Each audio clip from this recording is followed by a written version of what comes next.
Semua itu punya.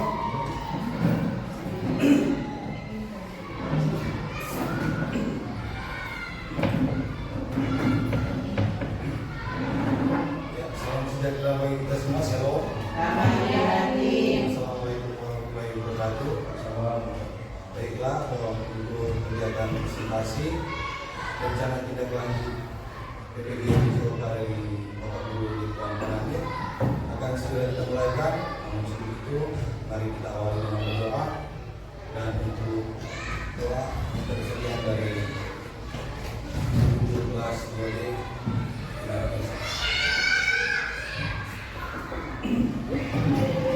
Mari kita berdoa. Ada Bapak syukur yang dirasakan pada pagi hari ini Bapak, karena Engkau begitu baik dan amat baik dalam kehidupan kami. Engkau masih mempertemukan kami di tempat ini untuk melaksanakan kegiatan PJOK yang dilaksanakan oleh Bapak Ridwan Hanani. Biarlah kegiatan kami ini Engkau kawali dari permulaan, pertengahan, sehingga berakhirnya dengan segala baik. Terima kasih Tuhan, hanya ini doa kami. Amin. Terima kasih dan ini kita akan mendengarkan presentasi langsung saja dari Bapak Guru Ridwan Manamir. Terima kasih.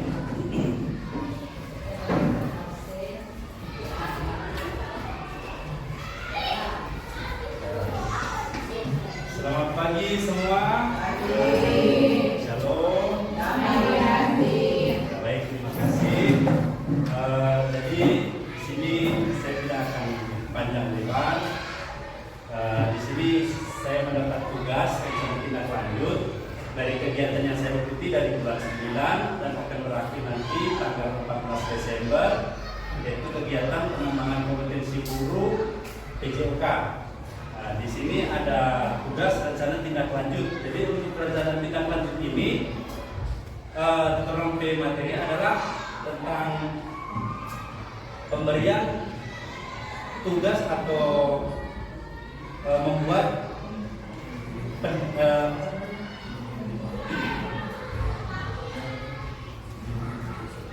berbasis proyek. Pendidikan berbasis proyek. Beda dengan tugas proyek dengan pendidikan berbasis proyek itu lain. Kalau tugas proyek itu anak-anak ditunjuk, misal contoh, anak-anak membuat clipping, anak-anak membuat puisi, itu termasuk tugas proyek. Tapi kalau untuk pendidikan berbasis proyek ini, orang memberikan satu tema, nanti anak sendiri yang akan menentukan dan menghasilkan produk apa. Nah, jadi bukan lagi guru yang menekan harus A, B, dan lain sebagainya. Jadi di sini kami membuat program untuk tindak lanjut untuk PJOK. Ini judulnya. Jadi saya akan membuat program aktivitas gerak untuk kebugaran.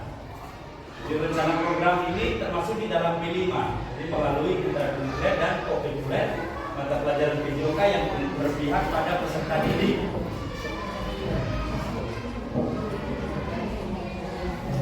Latar belakang untuk kepemimpinan, aktivitas gerak merupakan langkah awal untuk menunjukkan kepedulian untuk berolahraga. Melalui proses perencanaan, siswa akan diajak untuk memilih aktivitas. Nah, jadi bukan guru lagi. Siswa akan diajak untuk memilih aktivitas yang mereka anggap penting, seperti senam pagi atau jalan sehat atau kegiatan lainnya. Jadi untuk kegiatan tentang kebugaran jasmani, saya hanya menggarisbawahi ada dua kegiatan, yaitu antara senam sehat, senam pagi atau jalan sehat. Jadi ada dua. Mereka akan berkesempatan untuk merancang. Contoh kalau misalnya nanti ternyata siswa memilih untuk jalan sehat, jadi nanti merancang rute mereka sendiri, bukan lagi guru. Begitupun dengan senam. Kalau misalnya mereka memilih senam, nanti dipergerakan mau senam apa mereka yang tentukan. Jadi orang kasih aja siswa untuk berpartisipasi lebih. Selanjutnya mereka akan berkesempatan untuk merancang rute jalan sehat dan juga akan menjadi instruktur senam yang mereka ciptakan atau kuasai. Dengan demikian siswa tidak hanya menjadi peserta. Jadi kan selama ini cuma hanya jadi peserta-peserta, makanya kita akan ubah paradigma yang lama itu. Tetapi juga menjadi agen perubahan yang aktif di dalam menjaga kebugaran tubuh mereka. Itu karakteristik. Jadi di SDN Negeri 1988 Padidir merupakan sekolah penggerak tingkatan 1 yang memiliki aset dan modal utama seperti manusia, politik, sosial, lingkungan, dan finansial yang bisa mendukung program yang dibuat. Untuk kondisi akhir fakta, jadi kurangnya aktivitas gerak pada anak-anak menjadi perhatian serius. Program ini bertujuan untuk menanamkan kebiasaan hidup sehat yang dini pada siswa, sehingga mereka dapat tumbuh menjadi generasi yang sehat dan bugar. Kemudian ada beberapa faktor yang mempengaruhi, yaitu tingginya penggunaan gadget atau handphone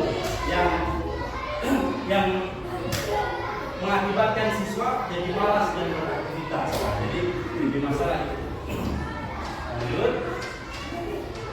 Jadi untuk tujuan program yang pertama adalah memfasilitasi pembelajaran PJOK yang berpusat pada peserta didik dengan pelibatan komunitas belajar. Makanya saya kasih tunggu ini teman-teman semua karena harus melibatkan komunitas belajar.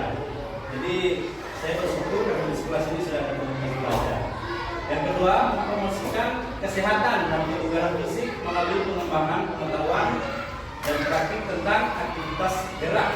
Selanjutnya, menumbuhkan sikap profil pelajar Pancasila yang bermakna. Dan yang terakhir yaitu menumbuhkan jiwa kepemimpinan melalui pembelajaran yang berpusat pada peserta didik. Lanjut.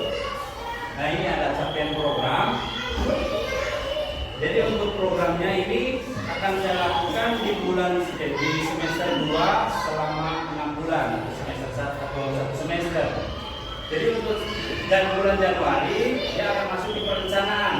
Jadi guru, kepala sekolah, tenaga kependidikan, dan peserta didik akan berdiskusi tentang perencanaan program apa yang akan diikuti. Terus masih di bulan Januari yang kedua yaitu pengenalan. Jadi guru akan mempromosikan kesehatan dan memberikan pengetahuan tentang pentingnya aktivitas gerak dalam kehidupan sehari-hari. Dan yang ketiga akan dilaksanakan pada bulan Februari, yaitu di kontekstualisasi. Jadi peserta didik menerapkan pengetahuan yang telah didapat dan merancang aktivitas apa yang akan dilakukan. Jadi akan dulu lagi peserta didik untuk peningkatan kebugaran.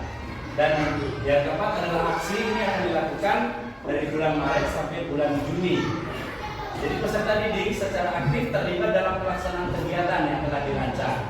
Dalam hal ini peningkatan kebugaran fisik melalui aktivitas gerak yang telah disusun. Dan yang terakhir adalah refleksi. Untuk refleksi akan dilaksanakan pada bulan Juni. Jadi peserta didik melaksanakan semua rangkaian kegiatan dan menganalisis proses selama kegiatan, juga mengidentifikasi kekurangan dan kelebihan. Dan ini ada struktur program dan mitra komunitas belajar sekolah. Jadi yang pertama, program aktivitas gerak ini untuk kebugaran adalah program P5 yang dilaksanakan pada semester 2 tahun ajaran 2024-2025, meliputi perencanaan, pengenalan, kontekstualisasi, aksi refleksi, dan evaluasi. Selanjutnya program aktivitas gerak kebugaran berskala menengah dengan target fase B dan fase C. Jadi target cuma fase B dan fase C. Diperkirakan berjumlah 200 orang dengan rata-rata usia 10 sampai 12 tahun. Jadi untuk fase A, fase 1 dan 2 kemungkinan masih agak berat kalau orang dikasih tanggung jawab yang seperti itu. Jadi saya cuma mengambil fase B dan fase C. Dan untuk pelaksanaan aktivitas gerak dilaksanakan sesuai perencanaan peserta didik dan untuk pemberian materi di kelas. Selanjutnya dalam program ini guru atau anggota komunitas belajar sekolah sebagai aset manusia banyak terlibat dalam kegiatan ini. Ya. Selanjutnya adalah kapasitas yang dimiliki sekolah. Jadi di sini saya sangat memerlukan bantuan dari teman-teman guru semua. Di sini ada peran rekan sejawat dan komunitas belajar sekolah. Jadi untuk kepala sekolah dia sebagai pembina komunitas belajar sekolah, dalam hal ini sebagai penentu kebijakan. Jadi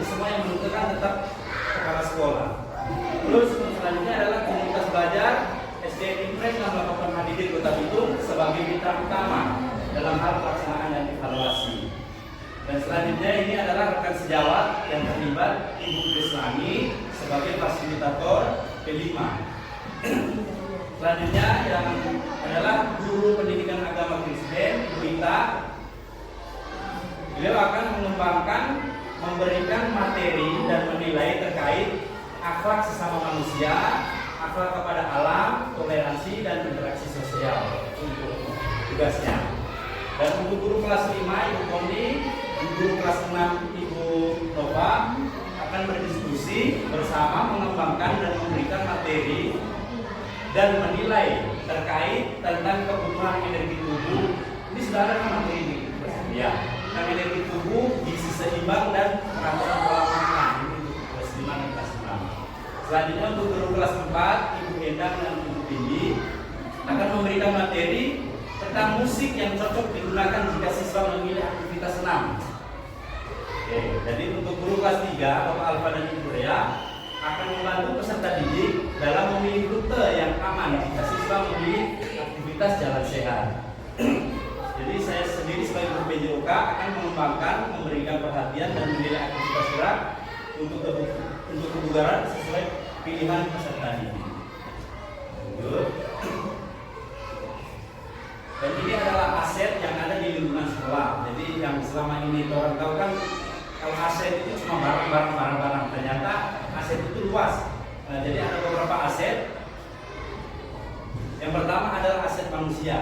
Nah, ini kadang kurang lewatkan. Jadi aset manusia itu ada kepala sekolah, guru, sejawat, tenaga pendidikan, dan peserta didik. Itu adalah aset manusia. Terus untuk aset politik adalah kebijakan kepala sekolah tentang terlaksananya kegiatan ini. Jadi tanpa ada politik tidak akan terlaksana. Terus selanjutnya aset sosial ini adalah keterlibatan puskesmas terdekat dalam dukungan kegiatan sehingga terciptanya kegiatan yang mengutamakan keselamatan. Nah ini baru kalau aset fisik ini telah tahu semua berupa ketersediaan kelas untuk penerima materi. Jadi ada pengeras suara, jaringan internet, LCD, speaker aktif, termasuk lapangan dan lain sebagainya. Untuk aset lingkungan, di sekolah mempunyai lingkungan yang luas dan bersih guna mendukung kegiatan. Untuk aset finansial, adanya dana BOS yang dianggarkan guna menunjang kegiatan tersebut. Ini untuk evaluasi, perencanaan evaluasi. Jadi kegiatan evaluasi pelaksanaan program dilakukan dalam bentuk rapat evaluasi bersama pimpinan, guru, tenaga pendidikan dan perwakilan peserta didik. Terus bisa juga dengan evaluasi dalam bentuk angket melalui Google Form. Bisa saya akan mengirimkan Google Form tentang pelaksanaan program ini apakah bagus, nanti akan ada. Terus selanjutnya dalam bentuk lain juga ada pelaksanaan evaluasi program bisa dengan wawancara langsung kepada pimpinan, perwakilan guru dan lain sebagainya. Terima kasih. Jadi ini tadi adalah pemaparan dari tugas saya untuk rencana tindak lanjut yang harus membuat program, dan saya membuat program tentang kebugaran. Dari sekian banyak kebugaran saya memilih 2 yang bisa dilakukan dengan banyak orang, yaitu antara senam. Kalau sekitar senam orang sudah melakukan, tapi maksudnya untuk yang lebih tertata nanti anak-anak untuk terlibat itu mungkin belum. Tapi kalau misalnya nanti pilih senam, orang angkat di senam tidak apa-apa. Kalau misalnya pilih jalan sehat juga tidak apa-apa. Kalaupun memungkinkan pilih dua-duanya juga tidak apa-apa. Jadi nanti misal contoh 1 bulan, 2 bulan, minggu ini senam, minggu depan jalan sehat. Tidak apa-apa dia cuma pilih sedikit. Jadi anak-anak ada pengalaman baru. Jadi untuk presentasi ini saya menegaskan kembali sekali lagi. Jadi ini bukan harus dilaksanakan, bukan. Yang penting tugas saya sebagai peserta PKG PJOK ini menyampaikan program atau harapan. Kalau misal diterima, saya sangat bersyukur. Tapi kalau misal tidak diterima, tidak akan menjadi masalah tentang penilaian. Jadi DPD saya cuma mempresentasikan dan mensosialisasikan tentang program yang akan saya buat. Jadi untuk pemaparan dari saya cukup sekian. Kalau misal ada pertanyaan, dipersilakan.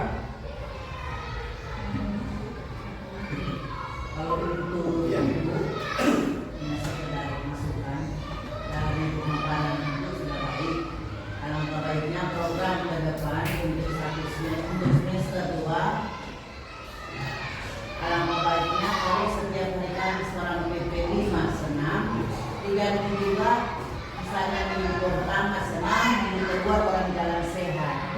Dia cuma seputar mulai dari ini putar, kalau lorong sebelah masih diawasi oleh wali kelas masing-masing. Jadi terprogram dalam minggu ini jalan sehat, minggu depan senam, perhatian supaya ada perubahan, ada peningkatan untuk dalam program itu sebagai guru berjenjang. Bukan cuma sekedar orang menyampaikan, orang laksanakan orang program kan. Senang sekali kalau bisa diterima dan dilaksanakan, itu memang adalah harapan utama saya. Ada juga masukan dari teman-teman. Ya, ada masukan teman-teman yang lain. Ya. Ini yang kalau dari saya sangat menerima. Ini memang bagus sekali. Kita juga masukan dari UPC yang tentunya untuk memulai program yang baru untuk tahun depan semester 2 yang kita sampaikan dari UPC tadi. Nah, di sini ini berarti terima langsung. Iya. Karena terima, berarti temanya masih ada mengambil dari tema-tema terima Iya. kan? Yang tepat di sini mungkin Bangunlah jiwa dan raga. boleh bangunlah jiwa dan raga untuk tentang kesehatan ya. Dan jadi untuk kita pakai tema itu cuma dari nama kegiatan misalnya apa kan? Iya. Itu saja kan menggunakan tema yang kita pakai. Terima kasih. Kalau saya menerima karena apa yang Lain dimasukkan. Ada masukan dari teman-teman. bagus. Ya. Jadi diharapkan mudah-mudahan ini program bisa berjalan, karena kami dari PJOK ada dapat ilmu tentang penilaian, yaitu penilaian otentik nama. Penilaian otentik itu adalah penilaian yang dimana orang menilai yang berkaitan atau ada hubungan dengan kehidupan nyata. Itu yang program PJOK yang apa. Jadi bisa untuk penilaian seperti ini kan nanti seakan-akan nanti secara tidak langsung anak-anak akan merasakan bagaimana caranya jadi panitia, bagaimana caranya mengatur hal dan sebagainya. Jadi itu yang diharapkan. Jadi saat anak-anak sampai di masyarakat, dia akan bawa terus ini data di sekolah, itu yang diharapkan. Jadi bukan kalau dulu kan masih paradigma lama itu, kalau anak-anak pasti tenang, cuma itu. Kalau sekarang anak sudah lain lagi. Jadi secara tidak langsung itu sudah mencakup di pengetahuan,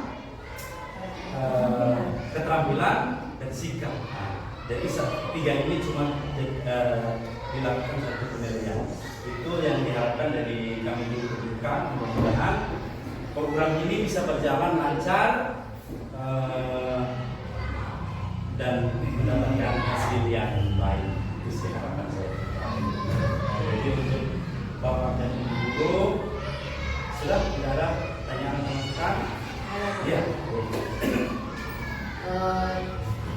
Dengan kelanjutan yang ini, saya memiliki usulan kalau bukan harus ya, kalau misalkan membutuhkan kepanitiaan peserta didik, sebaiknya itu dilaksanakan bukan pada jam sekolah seperti biasa, Senin sampai Jumat, misalkan dilaksanakan hari Sabtu dan dikoordinir oleh peserta didik seperti yang dimaksud tadi.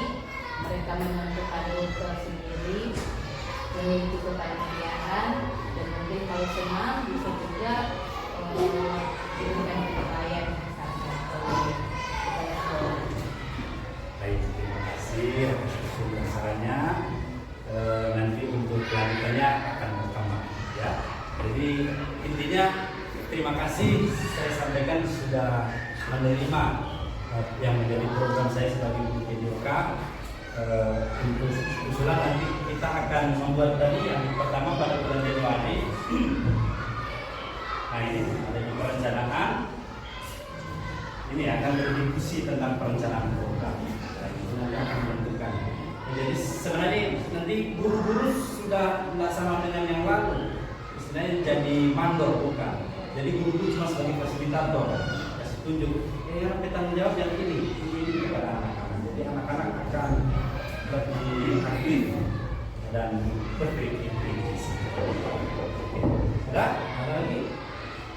Sudah. Kalau sudah, saya mengucapkan banyak terima kasih atas partisipasi dari teman-teman semua.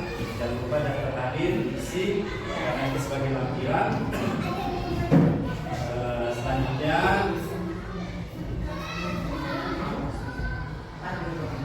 Selanjutnya nanti selesai berdoa mau minta foto bersama-sama satu kali. Baik, selanjutnya akan saya serahkan kembali ke MC.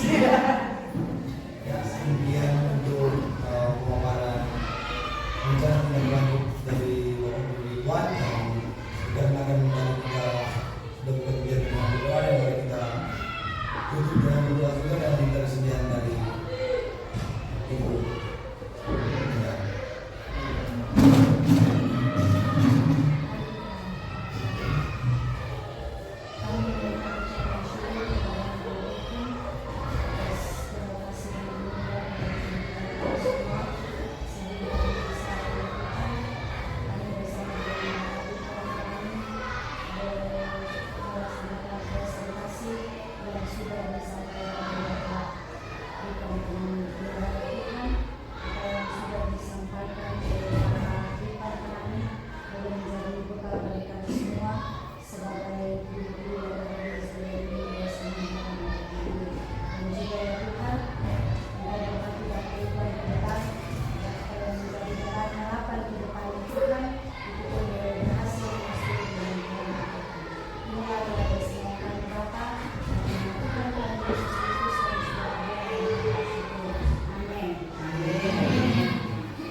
Foto bersama.